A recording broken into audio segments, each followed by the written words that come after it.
Hello, good afternoon, welcome to my YouTube channel. I hope आप सब अच्छे होंगे, अच्छे से अपना ख्याल रख रहे होंगे और आ गए हैं आज की लेटेस्ट अपडेट को लेके।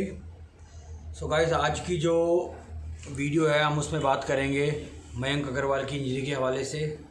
और जैसे कि मैंने अपनी कल लास्ट वीडियो में बताया था आपको कि आज हम प्लेयर टू प्लेयर मार्किंग करेंगे। आपने बहुत सारी वीडियोस देखी होंगी, बहुत सारे चैनल्स देखे होंगे, लेकिन आपने प्लेयर्स टू प्लेयर मार्किंग करते हुए नहीं देखा होगा। ओपनिंग टू लेके लास्ट 11 नंबर बॉलर्स तक हम player to player India versus England की जो कल टेस्ट मैच शुरू होने वाला है, पहला टेस्ट मैच, उसके हवाले से बात करेंगे। प्लेयर टू प्लेयर मार्किंग करेंगे और उसके बाद हम विराट कोहली के हवाले से बात करेंगे। आपने थंबनेल पढ़ लिया होगा, Virat Kohli man on his words.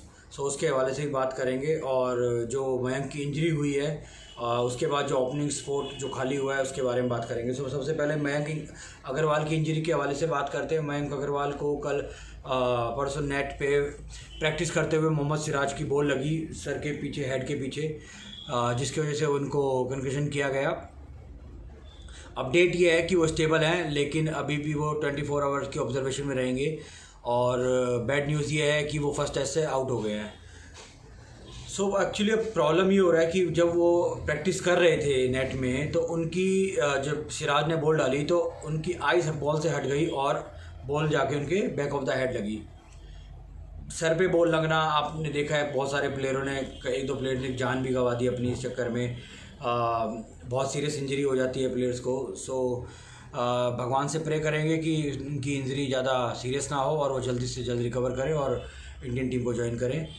अब बात करते हैं जो ओपनिंग स्लॉट खाली हुआ है उसमें दो प्लेयरों के नाम सबसे सामने आ रहे हैं। सबसे पहले है केएल राहुल और अभिमन्यु ईश्वरन। आप सबको पता है Abhimanyu Eswaran already backup player में रखे गए थे, बट हालांकि अभी जो फॉर्म की बात करें तो अभी लेटेस्ट केएल राहुल ने प्रैक्टिस मैच में 100 किया था। सो मुझे लगता है ज़्यादा चांस केएल राहुल के होंगे ओपनिंग में। और इसके अलावा आपको पता है गिल इंजर्ड हो चुके हैं, इसके अलावा एक प्लेयर और इंजर्ड हो चुके हैं। उनके बैकअप सूर्य कुमार यादव और पृथ्वी शॉ को इंग्लैंड भेजा गया है। अभी भी वो क्वारंटाइन में है, तो मेरे हिसाब से वो पहले 2 टेस्ट मैच तक अवेलेबल नहीं होंगे, बिकॉज 14 दिन का या 10 दिन का क्वारंटाइन करना है। आई डोंट नो एग्जैक्ट 14 या 10 है, बट क्वारंटाइन उनको करना पड़ेगा और उसके बाद फिर वो टीम को ज्वाइन करेंगे। सबसे पहले अगर बात करें तो मैं इंडिया की अपनी 11 बता देता हूँ।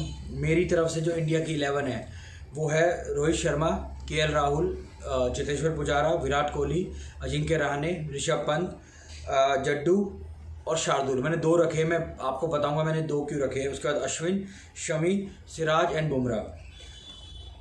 जड्डू और शार्दुल मैंने इसलिए रखे हैं बिकॉज ऑफ कंडीशन। मैंने आप लोगों ने शायद नहीं देखा होगा, लेकिन कंडीशन ये बता रही है कि पहले और दूसरे दिन बारिश है और आपने पिच भी देखी होगी। लेकिन हालांकि इंग्लैंड में क्या होता है, वो लाइव पिच होती, ग्रास होती है, जब उसको काट भी देते हैं तो फिर भी वो ग्रो करती रहती है। सो इसीलिए पिच पे वो हरी घास बनी रहती है। और आप सबको पता है इंग्लैंड में मैच है तो कंडीशंस भी सीमिंग होंगी। सो अगर क्लाउडी वेदर रहा और रेन अगर आती है तो आई थिंक इंडिया को एक स्पिनर के साथ जाना चाहिए, वो अश्विन। उसके बाद फिर शार्दुल को बॉलिंग ऑलराउंडर की तरह यूज़ करना चाहिए, क्योंकि वो बैटिंग भी कर सकते हैं और आप बॉलिंग तो आपको पता है सीम स्विंग दोनों वो कर लेते हैं। मैंने ईशांत शर्मा की जगह सिराज को इसलिए रखा है क्योंकि आपने देखा होगा ऑस्ट्रेलियन टूर से लेके अभी तक कितना अच्छा उनका परफॉर्मेंस रहा है, चाहे वो आईपीएल हो, चाहे वो ऑस्ट्रेलिया में टेस्ट मैच हो या प्रैक्टिस मैच में आपने देखा होगा। और नेट में भी इंडियन बैट्समैन उनको खेल नहीं पा रहे हैं, बड़ा डिफ़िकल्टी हो रही है उनके लिए। So I think Mohammed Siraj a good choice, young है, फिट हैं और उनको मौका देना चाहिए। और ईशांत शर्मा को मैं कहता हूँ, मानता हूँ कि ईशांत शर्मा का इंग्लैंड में बहुत अच्छा रिकॉर्ड है, बट फिटनेस भी एक बहुत बड़ा रीज़न है। 5 मैच टेस्ट मैच की सीरीज़ है तो शायद आगे उनको चांस दे दिया जाए। फिलहाल के लिए मेरी 11 यही रहेगी, बस जड्डू और शार्दुल में से कोई एक बिकॉज ऑफ वेदर। इसके अलावा जो मेरी इंग्लैंड की प्लेइंग 11 है वो उसमें रोरी बर्न्स। अब रोरी बर्न्स मैंने इसलिए क्योंकि उन्होंने न्यूजीलैंड के खिलाफ बहुत अच्छी रन बनाए थे। उसके बाद हसीब हमीद मेरे सेकंड ओपनर होंगे, बिकॉज बहुत अच्छे प्लेयर हैं डोमेस्टिक के और अच्छे रन करते हुए आ रहे हैं। उनको अभी इंग्लैंड टीम में सेलेक्ट भी किया गया प्ले उसमें। उसके बाद उन्होंने काउंटी मैच में उन्होंने 100 भी किया और इंडिया के खिलाफ उन्होंने डेब्यू भी किया था, तो I think is a good choice. उसके बाद आई थिंक जैक क्रॉली। हालांकि जैक क्रॉली की फॉर्म बहुत अच्छी नहीं है, but I think England should go with Jack Crawley. Then फिर रूट ऑब्वियस रूट का कैप्टन है। उसके बाद पोप और लॉरेंस, इनमें से आई थिंक मुझे लगता है कि लॉरेंस के ज़्यादा चांस है खेलने के।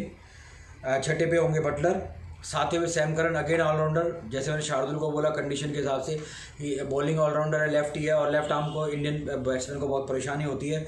उसके बाद ओली रॉबिन्सन, ये ओली रॉबिन्सन जो है वो प्लेयर टू वॉच है for me because he is long guy और दूर से बॉल आते hit the hard deck bowler है और उनकी बॉल एकदम से हाइट लेती है और स्विंग भी कराना जानते थे बहुत। बैट्समैन भी हैंडी विद बैट भी है। उसके बाद एक लेफ्ट आर्म स्पिनर होगा जैक लीच और ब्रॉड एंड एंडरसन। अब ब्रॉड एंड एंडरसन मैंने दोनों इसलिए टीम में रखे हैं बिकॉज इंग्लिश मैनेजमेंट का समझ से बाहर है वो क्यों प्लेयर्स रोटेशन पॉलिसी। वैसे वो चाहते हैं कि दोनों एक साथ ना खेले, बट मुझे लगता है कि टेस्ट चैंपियनशिप सेकंड का पहला मैच है तो आई थिंक मुझे लगता है दोनों के साथ जाएंगे। अगर नहीं जाते तो फिर Mark Wood, I think Broad या एंडरसन आई थिंक खेलेंगे तो ब्रॉड के शायद वो हो सकते हैं, बट मेरी टीम में ब्रॉड होंगे। अब हम बात करेंगे ओपनर से। इंडिया का ओपनर रोहित एंड के एल राहुल एंड रोरी बंस, हसीब हमीद। अब आपने देखा होगा कि के एल राहुल ने भी काउंटी में 100 किया और हसीब हमीद ने भी 100 किया। सो ये दो तो ओपनर हो गए जिनके बारे में आप बात कर सकते हैं। दोनों अच्छे टच में हैं, दोनों ने बहुत अच्छी बैटिंग की है। इसके अलावा रोहित किसी भी मेरे ख्याल से रोहित के बारे में बात करना बहुत अजीब सा होगा बिकॉज रोहित वाइट बॉल के बहुत अच्छे प्लेयर हैं, नो डाउट, उसमें कोई दो राय नहीं है। इसके अलावा उन्होंने टेस्ट में बहुत अच्छा किया है, इंडिया में बहुत अच्छा किया है, लेकिन ऑस्ट्रेलिया की पिचेस और इंग्लैंड की पिचेस में ये बहुत फ़र्क है। वो थोड़ा बाउंसी पिचेस होती है, ये थोड़ा स्विंग एंड स्विंग के कंडीशन का बड़ा फ़ायदा होता है। तो यहाँ पे रोहित शर्मा का बहुत बड़ा चैलेंज होगा उनके सामने, बहुत बड़ा उनको रन बनाने होंगे अगर इंडिया को अच्छा करना है। ऐसे ही रोरी बंस का है। रोरी बंस का आपने देखा होगा कि जब इंडिया के खिलाफ सीरीज थी तो बहुत अच्छे रन नहीं कर पाए। इवन अभी अच्छी फॉर्म में थे, लेकिन हालांकि अब हाल ही कुछ दिनों से मैच नहीं खेले तो अब देखना पड़ेगा फॉर्म में है कि नहीं है। बैटिंग कंपैरिजन में एक और बात बताना चाहूँगा कि इंडिया की बैटिंग थोड़ी सी स्ट्रांग है अगर इंग्लैंड के अगर हिसाब से देखी जाए।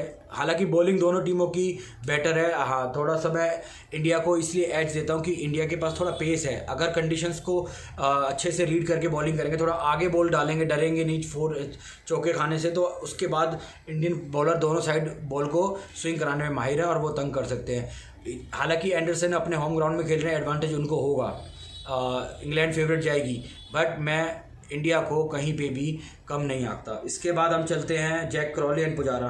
आई थिंक दोनों प्लेयर का कोई कंपैरिजन ही नहीं है बिकॉज जैक क्रॉली न्यू है। उन्होंने सिर्फ एक 200 बनाए थे वो पाकिस्तान के खिलाफ, तो उसके बाद कोई ऐसी कोई नहीं आई नहीं। और पुजारा के बारे में आप सब जानते हैं, वो टेस्ट ही खेलते हैं, एक ही फॉर्मेट खेलते हैं और उनसे अच्छा टेस्ट प्लेयर कोई नहीं। बट प्रॉब्लम ये है कि पुजारा की फॉर्म में डिप आया हुआ है। अब देखते हैं कि वो अपनी फॉर्म को कैसे गेन करते हैं। इसके बाद रूट एंड कोहली, फैब 4, इनके बारे में बात करा, दोनों कैप्टन हैं। कोहली वैसे तो बहुत अच्छे रन करते हैं बट उन्होंने जस्ट बार सेट किया हुआ है उस बार पे। अब हम लोगों को आदत होगी हर दूसरे तीसरे मैच में उनसे 100 की उम्मीद करते हैं। आई थिंक ये बहुत अच्छा दौरा होगा कोहली के लिए। मुझे भी लगता है वो उनको भी रन की भूख होगी कि वो उनका 100 बहुत टाइम से पेंडिंग है, तो मुझे लगता है वो 100 करेंगे। जो रूट का मैं 50-50 कहूँगा कि वो फॉर्म में है अभी नहीं है, उनका 50-50। अगर अच्छी बॉल अच्छे एरियाज़ में बॉल डाली गई तो रूट को हम जल्दी आउट कर सकते हैं। उसके बाद Rahane, vice captain, no doubt, SENA countrymen के आप रिकॉर्ड उठा के देख लीजिए तो उनके बारे में क्या बात की जा सकती है। हाँ, इसके अगेंस्ट पॉप एंड लॉरेंस की बात कर सकते हैं, यंग है। I think Lawrence is a better option, but same foreign अपनी होम कंडीशन में खेल रहे हैं। आई थिंक लॉरेंस अच्छे बैट्समैन है तो अच्छा कर सकते हैं। उसके बाद बटलर एंड पंत दोनों विकेट कीपर है। पंत के बारे में आप जानते हैं एक्सपेक्टर है और बटलर भी अपनी टीम के लिए एक्सपेक्टर है। अगर वो चाहें तो एक सेशन में पूरे गेम का मोमेंटम बदल सकते हैं। सो दोनों प्लेयर बहुत अटैकिंग प्लेयर हैं और शॉट्स खेलने से डरते नहीं हैं, तो दोनों मेरे लिए दोनों मेरी टीम में होंगे। उसके बाद Sam Curran, again left handy, अंदर बॉल लेके आते हैं, बाहर निकालते हैं, हैंडी विद बैट। साथ में जड्डू भी सेम है, bowling left arm bowling spin करते हैं, बैटिंग भी अच्छी करते हैं। शार्दुल ठाकुर भी सेम है, बस शार्दुल ठाकुर का फ़ायदा ये है कि उनको रेड बॉल डोमेस्टिक में बॉलिंग करने का बहुत एक्सपीरियंस है और वो दोनों बॉल को इतनी अच्छी तरह से घुमाते हैं कि जिससे बैट्समैन को परेशानी हो सकती है। और आपने ऑस्ट्रेलिया में देखा होगा उन्होंने एक मैच भी बचाया था, तो बैटिंग भी वो कर सकते हैं। उसके बाद है ओली रॉबिन्सन। ओली रॉबिन्सन का मैं आपको बता चुका हूँ, ये इसे टॉल का है और थोड़ा सा ऊपर से हाथ आता है तो पिच पे बॉल पड़ के थोड़ा हाइट लेती है और अगर ये आगे बॉल करेंगे तो इंडियन बैट्समैन को बहुत परेशानी हो सकती है। इनको थोड़ा देख के खेलना होगा, मैं कह सकता हूँ। उसके बाद Ashwin world class spinner, Ashwin के बारे में, अगर आप कोई भी टीम इंडिया की बनाते हैं और उसमें अश्विन टेस्ट में नहीं है तो मेरे ख्याल से जाती होगी, तो अश्विन मेरे लिए गो टू बॉलर है। उसके बाद Jack Leach left arm spinner, इधर शामी को आपने देखा होगा वर्ल्ड टीसी में कितना अच्छी बॉलिंग की थी, he is in good form.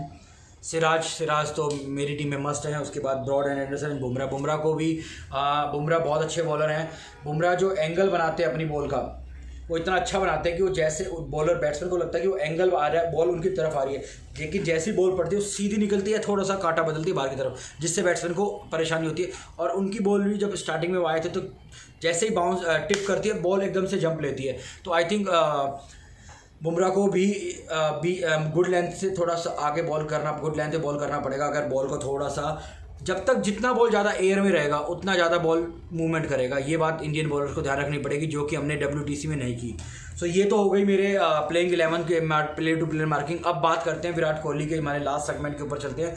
Virat Kohli a man of his words, मैंने ये क्यों कहा?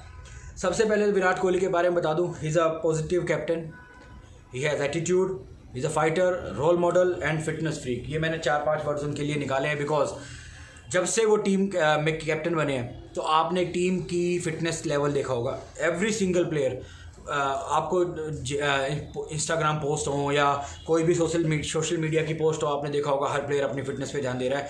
और जो कि इंडियन टीम की राइज हुई है उसमें फिटनेस ने अपना 100% रोल दिया है।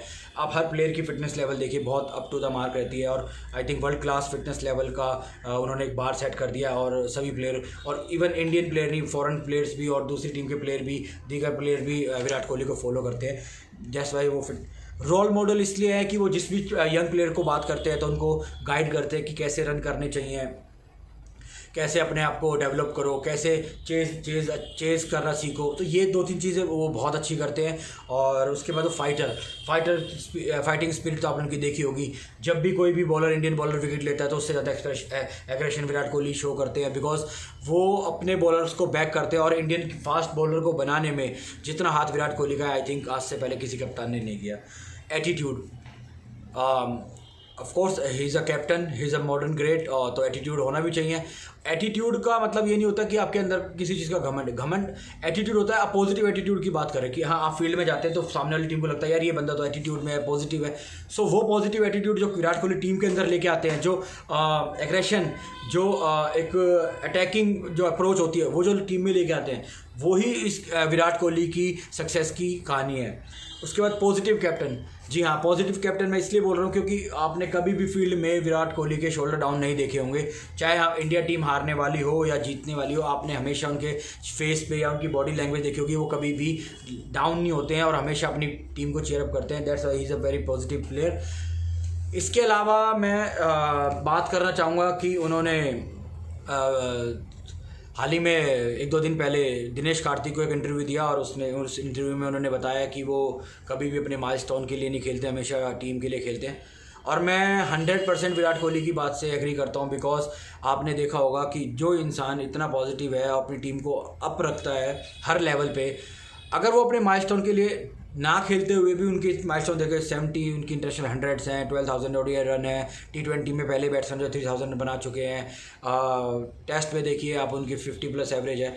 सो जो अगर वो चाहते तो वो और भी ज़्यादा अपने माइलस्टोन बना सकते थे, और माइलस्टोन तो ऑटोमेटिकली आप अच्छा खेलेंगे तो माइलस्टोन तो आपके बनेंगे। बट कुछ प्लेयर ऐसे होते हैं जिनमें से विराट कोहली है, जो अपनी टीम के लिए खेलते हैं, ना कि माइलस्टोन के लिए। आप रन बनाएंगे, माइलस्टोन टूटते चले जाएंगे। और वैसे भी विराट कोहली का स्टैंडर्ड बहुत हाई है, और बार जो उन्होंने सेट किया है, आई थिंक वो खुद ही अपने उस बार को और ऊपर ले जाके सेट कर सकते हैं, और कोई उनकी बार को टच नहीं कर सकता। विराट कोहली की जो मेन बात है, आपने WTC के हवाले से बात करूँगा। कुछ लोगों को लगता है कि इंडिया ने गलत किया, ये कि अच्छी बैटिंग नहीं, अच्छा कॉम्बिनेशन नहीं खिलाया। बट मैं मानता हूँ कि हमें बॉलर दूसरा सिराज होना चाहिए था। लेकिन कुछ लोग पंत को भी बोलते हैं कि पंत अगर 5 से 6 ओवर अगर रुक जाते तो इंडिया शायद वो मैच ड्रॉ कर सकती थी या जीत भी जाती। कुछ अगर 25 से 30 रन अगर इंडिया ऐड कर लेती है हर्षवर्धन। देखो यहीं पे आपको देखना होता है कि देखो एक टीम जीतेगी, एक टीम हारेगी। इंडिया ने अटैकिंग अप्रोच को गेम में लेके आए। आपने अश्विन का शॉट देखा, आपने पंत का देखा। अगर ये ट्रिक चल जाती तो सब बोलते कि बड़ा कैप्टनसी और ये सब, लेकिन जब वो नहीं चलती है तो बैकफायर भी हो जाते हैं प्लान्स, ऐसा नहीं है। बट आप उसको क्रिटिसाइज़ करना स्टार्ट कर देते हैं। आई थिंक विराट कोहली को के ऊपर कोई क्रिटिसिज्म बनता नहीं है, बिकॉज उन्होंने जो टेस्ट मैच में इंडिया के लिए कर दिया, 5 साल लगातार जो मेज़ है आईसीसी की वो इंडिया के पास रही है विराट कोहली की कैप्टनसी में। और टेस्ट मैच में सबसे सक्सेसफुल कैप्टन भी विराट कोहली हैं। चेज मास्टर उन्हें कहा जाता है, मॉडर्न मास्टर उनको कहा जाता है। सो मेरे हिसाब से जो विराट कोहली कहते हैं वो बिल्कुल 100% कहते हैं। और आपने कभी भी उनको बात करते हैं इंटरव्यू में देखा होगा, उनकी जो बातें होती हैं, उनकी जो वर्ड्स होते हैं, वो उनकी बॉडी से मैच करते हैं, उनकी बॉडी लैंग्वेज के साथ वो सिंक्रोनाइज करते हैं। इसीलिए मैं हमेशा कहता हूँ कि वो player Virat Kohli man on his word, because इसीलिए वो अपनी जो उनका ऑरा है, जो वो अपनी बात कहते हैं, वो प्रूव भी करते हैं ग्राउंड पे। सो गाइस, ये था मेरा छोटा सा सेगमेंट। अब बात करेंगे कल की वीडियो पे। कल मैच है, मैच से पहले एक बार हम आपके सामने आऊँगा, उसके बाद आपसे बात करूँगा। और फिलहाल आज की अपडेट में इतना ही। Best of luck team India and best get well soon Mayank Agarwal. I hope जल्दी से ठीक हो जाए। सो मिलते हैं नेक्स्ट वीडियो पे, तब तक अपना ध्यान रखिए, ख्याल रखिए and please subscribe my channel and bye bye, thank you.